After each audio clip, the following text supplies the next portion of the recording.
What's up, guys? And loving you, and loving you, and loving you. That was Eric Prydz, Loving You. Now up next on Getting Mental with Brenda, Sarai, Zuniga, we're going to be talking about dating. I've been wanting to talk about this subject for a long time. And how is dating during COVID? How are you guys doing this? Right now, I'm dating.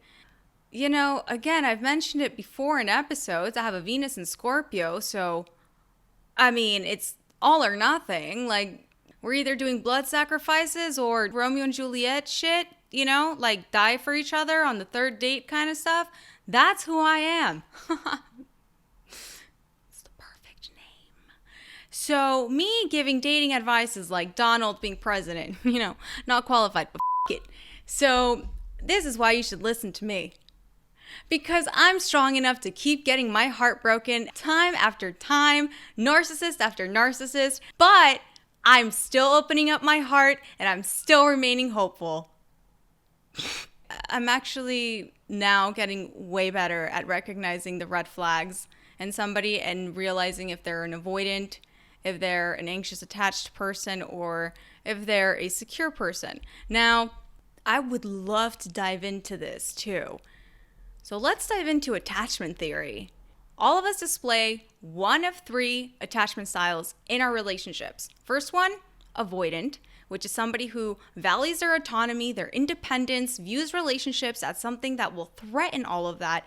Two, there's the anxious attached person who puts so much emphasis on a relationship and the relationship consumes them and it becomes their everything. They're also somebody who is attracted usually to avoidance, and it creates this very big high and low, like this push and pull dynamic where the anxious person's basically chasing and the avoidant person's pushing the anxious person away, but that only fuels the anxious person to keep chasing because it's actually subconsciously reaffirming the fact that they don't believe they're worthy of love, and the avoidant person is pushing the anxious person away because they don't believe they're worthy of love either. Same feelings, different way of expressing it. And then you have the secure person who values effective communication and who views relationships as a healthy and needed thing in life for us to thrive, and is okay with emotional intimacy and is okay with vulnerability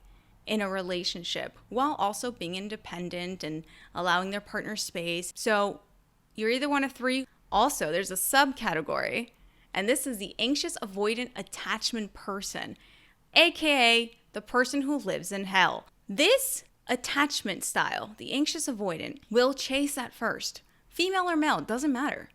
They'll chase. But as soon as they get that person, as soon as that person's like, okay, and gives in, they turn avoidant and they flip and they run and they're like, oh no, I don't want this. And I mean, they'll probably stay in their relationship, but like now they turn avoidant. Now they're the ones that are running. Now they're the ones who are pushing the person away. So it's really interesting. That dynamic of the anxious attached person and the avoidant attached person, because it's a dance. Like they attract each other because two avoidants will never get together. Okay. This one's like, I'm too independent. I value my freedom and autonomy. And, I have problems with getting emotionally intimate and vulnerability is not for me. And this person's like, me too. And they're both avoidant. They're like, okay, bye. And then they split. And they don't freaking get together. Now, the anxious person, let's say they get together, okay? Oh my God, I want to marry you and it's only our second date. Oh my God, me too. Blood sacrifices tomorrow? Let's do it. Boom, they get together, codependent as codependent to the max. I mean, we're talking like super toxic, enmeshed type of relationship. And then we have the avoidant and anxious person. You would think that they wouldn't get together, right? But again, they attract each other because two avoidants ain't gonna get together. I don't know why that sounded so damn southern, but like I hope I'm not offending anybody, but like two avoidants ain't gonna get together. I don't know why my voice changes so much. Have you guys noticed that? Like my pitch goes up and low and like I'll have like 4 different voices throughout the podcast. Don't understand it. Anyways, now I digress. So back to the subject. Anxious and avoidant. You would think they wouldn't attract each other, but they do. Now, why do they attract each other? Right? Why? The anxious person is used to chasing and views the chase as, again, a confirmation that they're not worthy of love, that they don't deserve love. And so they have to fight for it. They have to convince the person that they're worthy, and they have to convince the person to see them. They feel that they have to win that person's love. Okay? Now, the avoidant, why would the avoidant get in a relationship with an anxious person if that's everything that they fear? Someone who is like, right? Well, for the same reason as an anxious person, they don't feel worthy of love. And so not only that, but they also get a high from being chased. The avoidant person, that confirms that, yeah, I am hot. Yeah, that's right. They do want me. Yeah. But you see, that is still a feeling of not worthy of love because they're not emotionally available. And they look at being vulnerable and being emotionally intimate with someone as a loss of independence and freedom. So how come we develop these attachment styles? Good question. Mom, Dad, thanks. Real thankful for you two. Yes, it's mom and dad. That's where we get it from. And it stems from a young age where when we would cry for mom or dad, were our needs met during childhood? Yeah, we're all no, I'm just kidding.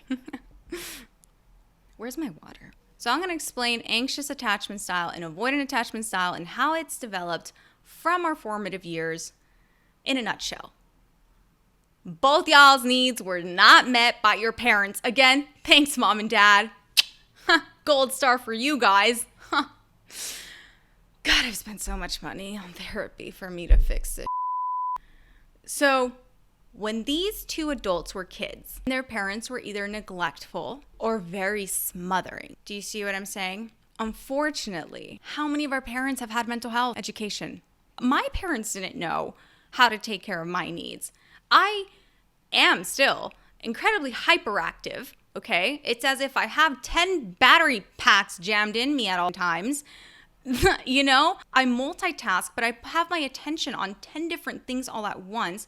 I sometimes talk really fast and sometimes just can't stop talking. So I need to be highly stimulated because I get bored incredibly fast.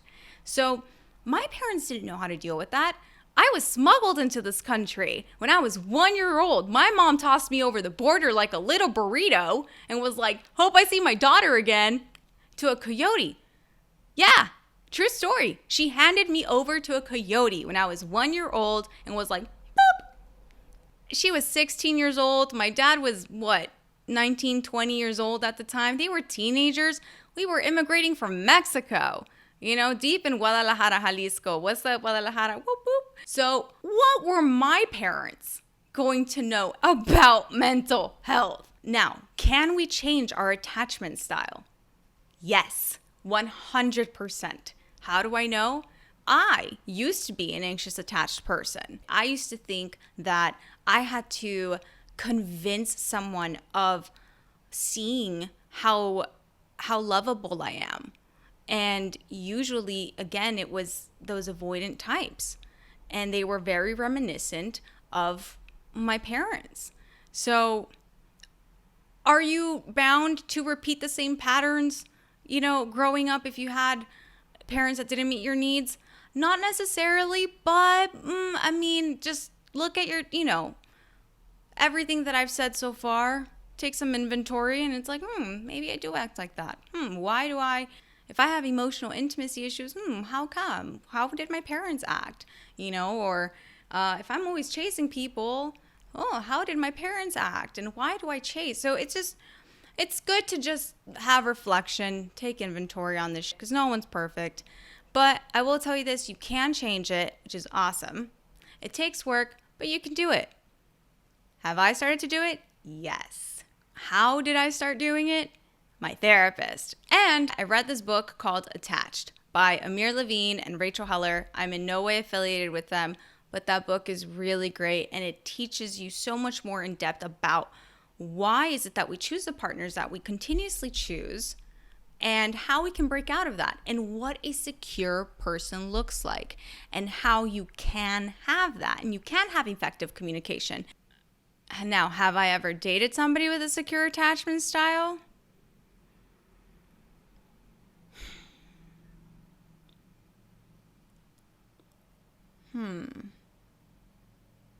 No. Do I know they're out there? Absolutely. Absolutely. And it took me a while to display a secure attachment myself and to transition from anxious to secure.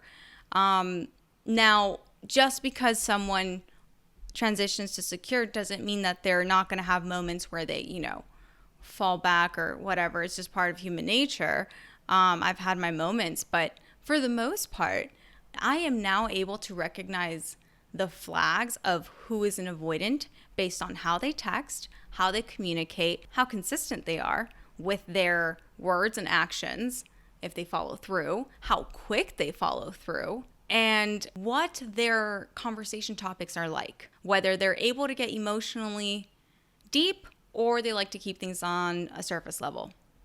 So it's pretty cool. Check that book out. And if it's something that you guys resonate with and want to improve, look more into attachment styles and how to transition to a secure attachment, because you can. So that was a little attachment style 101. So yeah, I'm going to leave it there. I think that's a good little episode. It's a good little episode. Yeah, I think that's a good little episode. Why can't I say that? Good little episode. Good little episode. Good little episode. Good little episode. I did it. Happy dance. Okay, so I love you guys. Check out Getting Mental Pod on Instagram. My other Instagram is Sweet Thoughts Travel. Whoop, whoop. And my website, sweetthoughtstravel.com. Let's chat. Send me messages on what kind of topics you guys would like to talk about, because I'm here for it. We're all in this together. I love you guys. Take care.